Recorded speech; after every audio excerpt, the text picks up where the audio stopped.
Live from downtown Detroit, home of WDIV and Click on Detroit, Local 4 News at 5 starts now.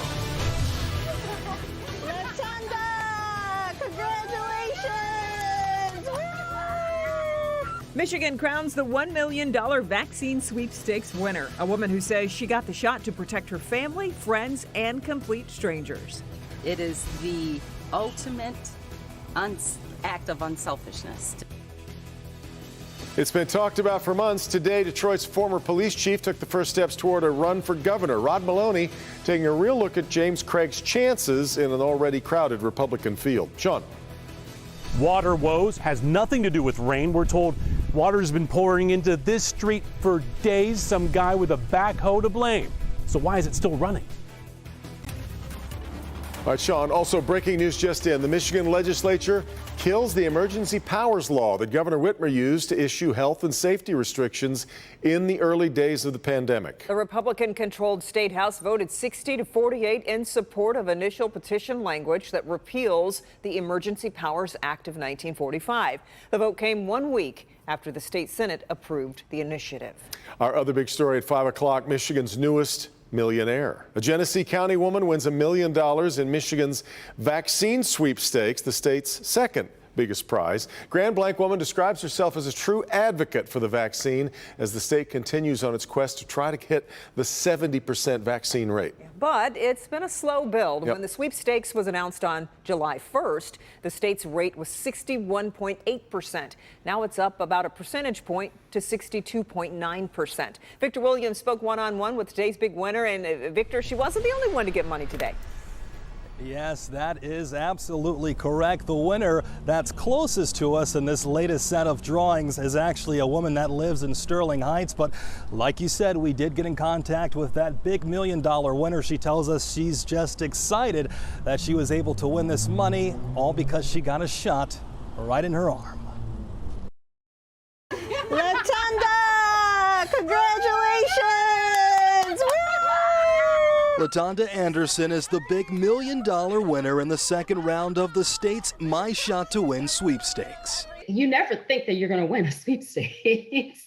And I just did it. You know, I'm like, okay, well, what do we have to lose? That mindset definitely paid off for the account manager that lives out of Grand Blanc, Michigan. Comedic legend and Highland Park native Tim Meadows was one of the many people virtually congratulating LaTonda and the other winners of the $50,000 drawings as well. Let's give some money away. The winner of those smaller prizes are Jenna Basie from Sterling Heights, who once contracted COVID herself. I wanted to keep myself and my family as safe as possible. And Paul Barino of Rockford. I intend to use the prize money on some home improvement projects and take a much needed vacation. Obviously, entering into the drawing was a great decision for all three winners. The reward is just far greater than the risk. I don't know anyone who's died from the vaccine, but I know plenty of people who have died from COVID. So for me, it was a no-brainer. No-brainer indeed, and more than 2 million Michiganders at this point have already registered for this drawing to receive money. And speaking of 2 million, some people have the chance to win that. If you just head over to our website, you'll find a link and you can enter yourself. Victor Williams, Local 4. Back to you. Victor, what's LaTonda going to do with her winnings? Well, she says her daughter is actually in dental school, so that money is going to go back to pay some of those student loans. Okay, student loans. Okay, oh, yeah. I got you. All right, Victor, thanks. Canada announcing last week it will be reopening its border with other countries, but not so fast, says the U.S. Yeah, today the United States extending its own travel restrictions. Let's bring in Jason Colthorpe in the newsroom with the latest. Jason. At the moment, Devin, it means we will have to wait at least 12 extra days to go to Canada. The U.S. extending the restriction on all non-essential travel to August 21st. Canada had planned to open its border to all vaccinated U.S. residents on August 9th, and it really throws some Michiganders for a loop who were preparing to head north or south through the tunnel, as it were, starting on Thursday.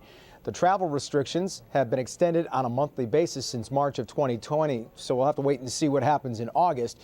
This also includes the border crossings with Mexico, by the way. And Canada still does plan to open its border to all other visitors internationally on September 7th. Back to you. All right, Jason. Well, he's all but made it official. Former Detroit Police Chief James Craig taking a big step toward a run for governor. He has formed an exploratory committee and announced it with a new video and this branding. Rod Maloney looking into how the race is shaping up. A lot of people, he's the 8th Republican to consider a run, Rod, but a lot of people believe he's a real contender for this. Yeah, it's no small field, Devin. And, you know, the chief has name recognition in Southeast Michigan. His appearances on Fox News may have gotten him some name recognition outstate. But as I said, it's a crowded field. A lot of people you probably have never heard of. I remember the 1967 riots here in Detroit. Former Detroit Police Chief James Craig sat in front of his boyhood home and later drove around the city of Detroit in his 3.5-minute video, taking a couple of shots at the governor along the way. And it all leads to this. I'm opening an exploratory committee to help me think about a run for governor for the state of Michigan. This is about leading from the front, keeping people safe, which is a core responsibility. But he does join a very crowded field of already announced candidates. Starts with Austin Cheng of Grand Rapids, claims to be the state's first declared Republican gubernatorial candidate. Next up is former conservative media host Tudor Dixon, mother of 4 from Norton Shores, which is near Muskegon. Ryan D. Kelly, father of 4, small business owner and Allendale Township Planning Commission member. Ralph Rebat is a Woodhaven native, now a pastor of the Oakland Hills Community Church in Farmington Hills. Bob Scott grew up near Howell. He is vice president of the Evangelical Alliance Ministerial Association, former auto worker and small business owner. Garrett Soldano is a Kalamazoo chiropractor, father of 2 and former college football player who was part of the Unlock Michigan campaign. And Evan Space, a Traverse City native, small business owner, and veteran who ran as a write-in candidate in 2018. Now, the Democratic Party chair, Lavora Barnes, put out this statement about Craig's announcement today saying, quote, James Craig is just another politician that thinks he can get through this messy and crowded GOP field of far-right extremists without any accountability on his stances. Michiganders will have no trouble identifying the vast differences between a governor that has and will continue to put Michigan first and whoever Republicans push through this expensive and divisive primary. Devin, back to you. Well, are we being told exactly what's next for James Craig here now that he's formed the committee? Well, yeah, there will be an announcement on Labor Day that he's actually going to run. There's going to be a tour around the state, a listening tour, he calls it. And the expectation is tonight he'll be on with Tucker Carlson to talk more about it. Yeah. All right, Rod. Well, people living in one neighborhood on Detroit's west side say water has constantly been running down their street for more than a week. This, though, was not caused by all the recent rain and flooding, but instead a man with a backhoe who punctured a pipe. That pipe problem happening on American Street near Joy Road in Livernois. Defender Sean Lay has been working all day to try to get this problem fixed for neighbors there and residents. Sean, what's the latest? Here's the latest out here on American Avenue. We spoke to DWSD Director Gary Brown about an hour ago. Follow me this way. Here's the result. Getting 3 crews actually out here to fix this messy problem. Look, the homeowner did not get a permit. The person who dug that huge hole down there, making the water mess, he didn't call Mish Dig before he started digging. And now what's happening here live is impacting this entire neighborhood. It's still running. What's the point of the tape? Stop the water. Pollyann Cheek says 2 weeks of running water on American Avenue is too much. I can't imagine the thousands of gallons wasted. And it's still running. When the water started flowing from the front yard of this home, a DWSD crew came out, put down barriers, and put up tape. They covered the hole up, and that was it. But DWSD didn't cause the problem. Neighbors watched as the home's new owner brought in his own waterworks crew. They had a bulldozer, a backhoe. Neighbors tell us it was a circus. The homeowner told the guy on the backhoe to dig deep and turn the water on to the home he's rehabbing. A water line was hit. He and the owner haven't been seen since. He said, man, ain't no water main broke, man. He said they busted a pipe and didn't know what they were doing and took off. Get somebody to know what they're doing. Why not shut the water off? DWSD Director Gary Brown says all crews are working on basement flooding, but he's called Michigan Dig to come out tonight to get the fix going. We apologize for the amount of time that it's taken, but the Block Club president can let her membership know that we're on the way and we'll have it taken care of shortly.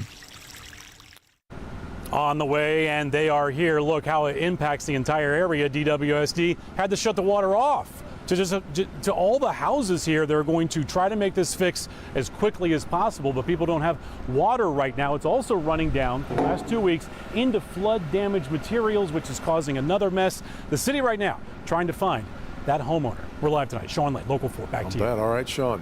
We've got much more to come here on Local 4 News at 5. That's right. Let's check in with Ben. It has been a pleasant departure from our usual July mess. Temperatures going into the 60s by midnight, but we're on our way to the 50s for overnight lows, and some of us may be a little bit cooler. We'll check that out and when things change towards the weekend next. A new study is raising questions about how effective the Johnson & Johnson vaccine really is against the Delta variant. I'm Dr. Frank McGeorge. Ahead, I'll break down the new information and what it could mean if you receive the Johnson & Johnson vaccine. All right, Frank, turning the Olympics into an opportunity for parents. How to make the most out of watching the games with your kids. So important life lessons don't go unnoticed. Larry? FEMA officials are back here on Detroit's east side going door to door. I'm Larry Sproul, and I'll tell you what homeowners have to say about the potential help they could be getting.